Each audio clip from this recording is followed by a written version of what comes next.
Thank you. Good afternoon, everyone. Again, I'm Bryana Baginski. I am now a PGY1 general surgery resident at Baylor University Medical Center. I want to thank the SAGES today for allowing me to present on the effect of stapled versus layered skin closure on the surgical site occurrences after abdominal wall reconstruction.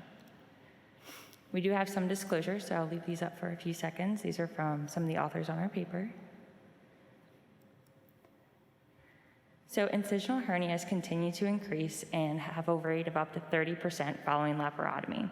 Abdominal wall reconstruction procedures also continue to increase annually, with over 350,000 procedures performed yearly. This creates a major healthcare cost burden with over $3.2 billion yearly.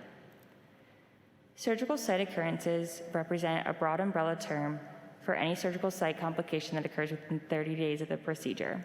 This includes hematomas, seromas, post-op bleeding, dehiscence, and surgical site infections, or SSIs, being the most common.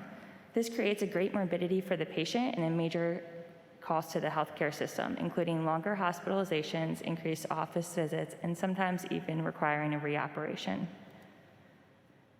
There are several well-known risk factors for developing a surgical site occurrence, including obesity, diabetes, renal disease, smoking, and malnutrition.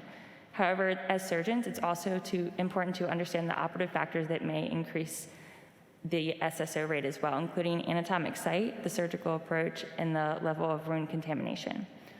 One that is underrepresented is the wound closure techniques and how this plays a role in the SSO rate. So this led us to two main questions. Does skin closure technique and abdominal wall reconstruction affect the SSO rate? And if so, which skin closure technique is superior?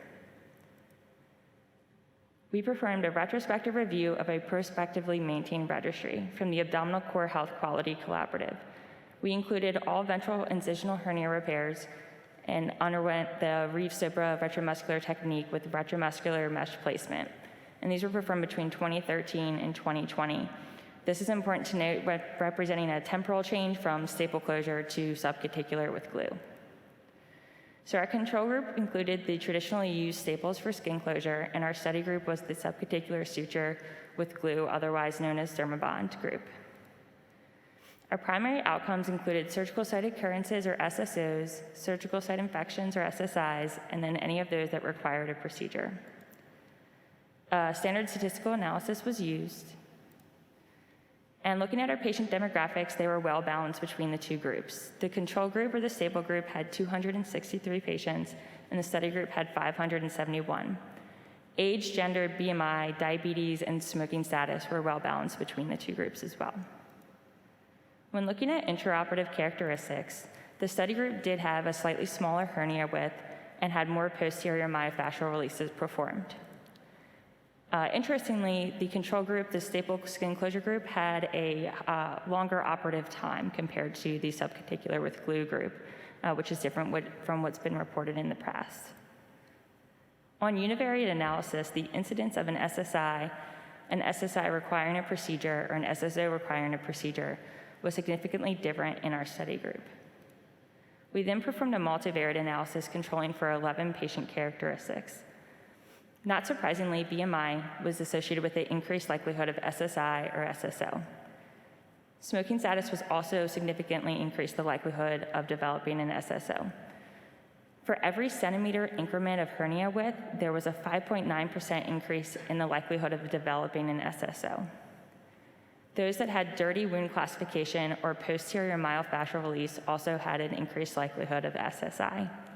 Retromuscular drain appeared to be protective and decreased the likelihood of developing an SSI, SSO, or those requiring a procedure.